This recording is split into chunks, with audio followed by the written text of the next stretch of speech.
Hey, what's going on, YouTube? Welcome to the channel. Today, just going to be doing a little introduction on the 2020 Lowrider S I just picked up a couple weeks ago from Bergen, Harley Davidson in Jersey. So far, the thing is awesome. Just going to be going over some things I got done to it and some future plans, some parts coming in, some parts that already arrived. So let's start from the front.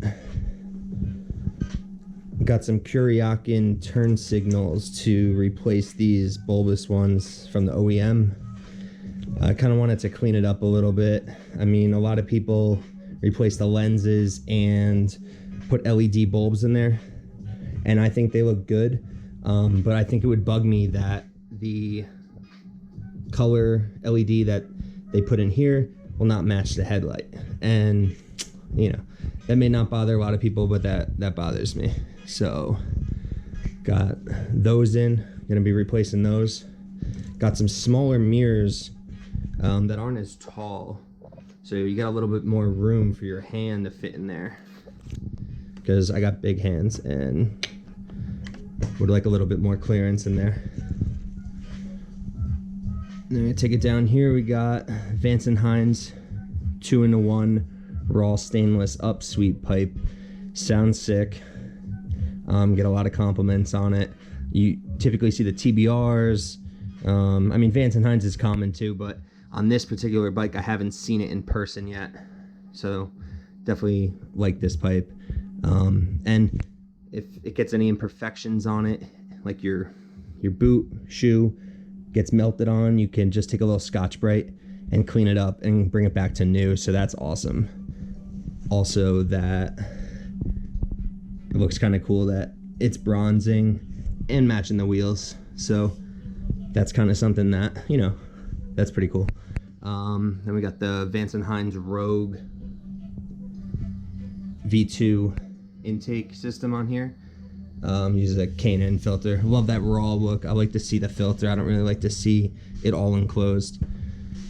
So can't go wrong with the Vance & Hines air cleaner, exhaust, and it's coupled with a Screaming Eagle street tuner. Currently just has a flash on it because I'm breaking it in, and it's going to be getting dyno tuned soon. But before that, going to be doing stage 2 setup with the torque cam from Screaming Eagle. So going to be replacing the push rod covers with gloss black along with the tappet covers.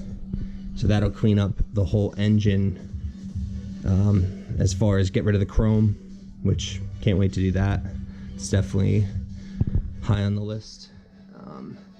Then also, let's see what we got in the back here. Got a Moons V2 taillight, which I love the way this thing looks. This was the OEM one, which stuck out a lot further. Also, this has integrated turn signals. Currently, it's just the brake light. I was waiting for the harness to come in, which just came in today from Gorilla Cables. So going to be installing this just for a clean plug-and-play setup. I didn't want to do any splicing or anything. I wanted to keep it where, you know, if I got to take the fender off, whatever, just unplug it, plug it back in, it's good. So we'll get rid of these, which I can't wait. Also, when I get rid of those, a lot of guys have been either 3D printing covers to go in here to delete that divot in there. I just went ahead and got the Kuryakin plates that are used for these universal lights, and then I'm going to want to put in some hardware in there to clean that up. So just mount the block offs without the light in them, so it'll just be, you know, plain blocked off, and you'll see like I'll put a black screw in there.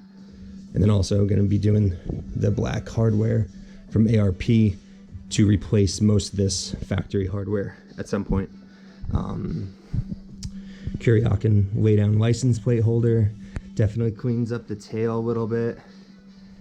Keeps the lines of the bike pretty clean.